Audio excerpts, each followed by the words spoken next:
All right, well, good morning, everybody. Getting kind of a late start today. Just got done editing a couple of YouTube videos there, so I need to get with it. It was another kind of chilly morning for springtime of the year in Florida. It actually dipped into the 40s last night, which caught us a little off guard in the camper, so we were snuggled up tight. But it feels fantastic. It's supposed to warm up today, so I better get started. So on today's agenda, we are going to go ahead and finish putting all the posts in the ground for the fence. So I need to get these big 6x6s packed in the ground and leveled, and then I'll tie string from them corner to corner to set my T-post and my 4x4 posts that are going to be my center supports to really, hold the fence up.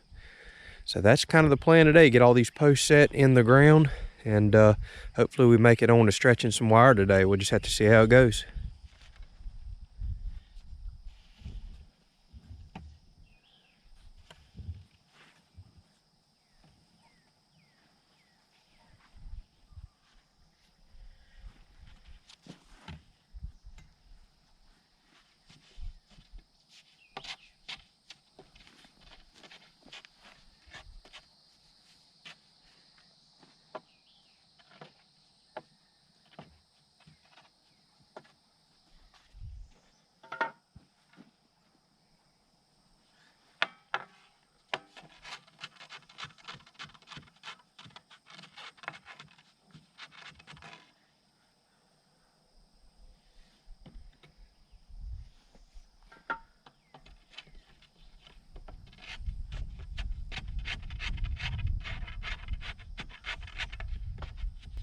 One thing I forgot to mention in the last video, and again, I don't want these to be a how-to know-it-all type videos, but something I've learned over the years talking with old timers and people that do construction for a living.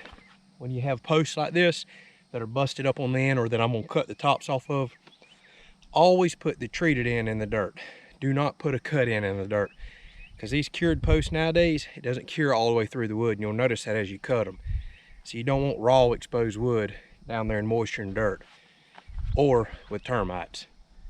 So treated in the ground, cut in up top.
Well,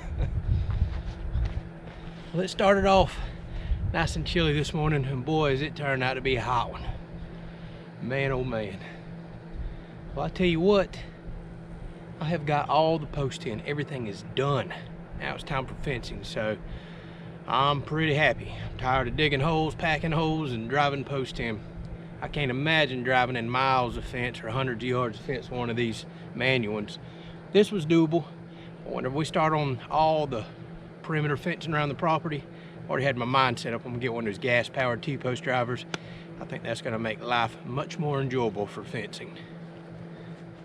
I don't know how well this little camera picks it up, but boy, this is something that gets OCD me excited. Right there. Everything tends to line up great.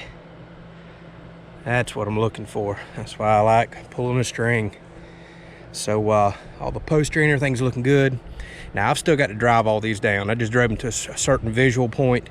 Once I put the fence up, I'll drive the T-post the rest of the way down and then cut all my wood post off so everything's, you know, nice and level. Now the property slopes this way and slopes downhill that way. So I've got to figure out how to make this fence visually looking good since it slopes and the ground does this. So I think I'm gonna go ahead and hang the wire up on the wooden post, then drive the T-post to a certain height above the wire so it looks nice and uniform, and then cut my wood post off last. You know, I understand it's a garden fence, but hey, OCD me wants to make it look good.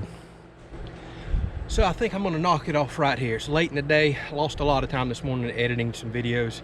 Plus we have some company coming over. I'm gonna cook, you know, a special dish for a fish dish. Man, speaking of fish, it's time for me to get onto my other YouTube channel and get serious. But this virus has just got everything closed down. There's just only a couple little dirt ramps I've found that are still open. So I've just been focusing on working around the property. But I gotta jump over to the other channel. I know a lot of y'all watch that one as well, so that's gonna be coming up. With that said though, I think next episode is gonna be us hanging the fence, maybe cutting the post off, leveling everything out, and then the last thing will be the gate. Then we'll jump into running some plumbing out here. There's a little ditch witch type tool that I rent, and I'll run plumbing out here through this whole hard clayish type ground, because the heck with digging that when I can rent one for next to nothing. And we'll put a couple spigots out here. Then we got to plant blueberries, put in a grapevine, and then take all those fruit trees over there, and I'm gonna make a spot on the other side of the garden for them, since I don't want them shading the garden out. You know, the sun comes up here all day long. I want those on the other side, because some of those fruit trees I have get quite large. So I want to keep as much sun in the garden as I can, and I may explore around for another place to put them to. I've got a little bit of time to figure that out. Like I always say, thank y'all so much for watching and subscribing. The channel's still been growing great, so I appreciate that. It keeps me motivated to keep doing stuff like this and recording it for y'all. Hopefully you're learning something. I'm definitely learning from y'all. I appreciate the comments. Thanks for watching.